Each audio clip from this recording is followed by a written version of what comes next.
Pierre est un cycliste remonté contre les potelets installés sur les nouvelles voies mixtes destinées aux piétons et usagers du vélo qui ceinturent la Bastide-Saint-Louis. Le 3 décembre dernier, à 6 h du matin, ce militant pro-vélo a été victime d'une chute à VTT causée selon lui par ses poteaux en métal. J'étais en train de circuler donc, sur la portion de bande cyclable de Carcassonne qui a récemment été inaugurée là, durant le premier confinement. J'ai au dernier moment, donc, par manque d'éclairage ambiant, par manque, je pense, de matériaux réfléchissants ou dispositifs clignotants, j'ai vu au dernier moment le potelet que vous voyez ici. Et donc je n'ai pu l'éviter. J'ai un vélo qui m'a coûté pas mal d'argent puisque c'est un vélo à peu près d'une valeur de 1 700 €. Le cadre a littéralement été fissuré, donc n'est plus ressoudable. J'avais acheté de l'acier, c'est un matériel qu'on peut ressouder, mais là avec le choc ça a été tellement conséquent que donc, mon vélo est fichu. J'ai donc eu l'arcade qui était toute... j'ai pris 3 points de suture, j'ai fait constater ça. Pierre demande aujourd'hui une indemnisation de la part de la ville pour les dégâts sur son vélo et les dommages corporels.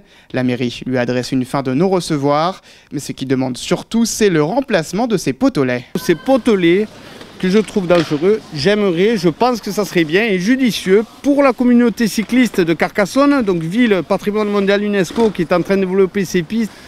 Je pense que ça serait de bons conseils, je pense.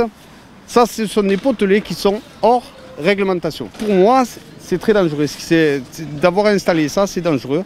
Interpellée par l'association Carca Vélo sur les réseaux sociaux, la mairie reconnaît le problème et affirme vouloir les remplacer, mais doit faire face aux contraintes imposées par les Bâtiments de France. Effectivement, ces potelets ne sont pas les plus adaptés. Donc, ils étaient prescrits notamment par l'architecte des Bâtiments de France dans le permis global d'aménager pour les pistes cyclables, puisque c'était le matériel utilisé déjà pour délimiter les voiries et protéger les piétons sur les axes de la Bastide. Donc il voulait une uniformisation du mobilier.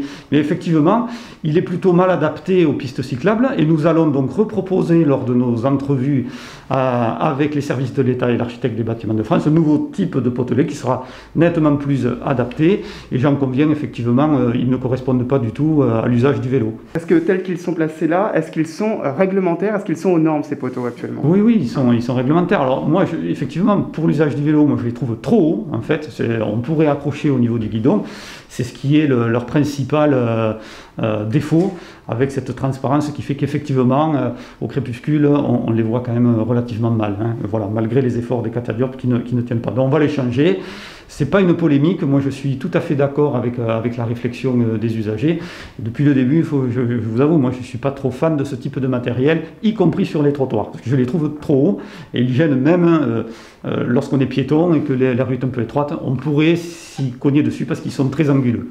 Pierre a déposé une main courante au commissariat. Du côté de la ville, on indique qu'aucun autre accident ne leur a été signalé à ce jour.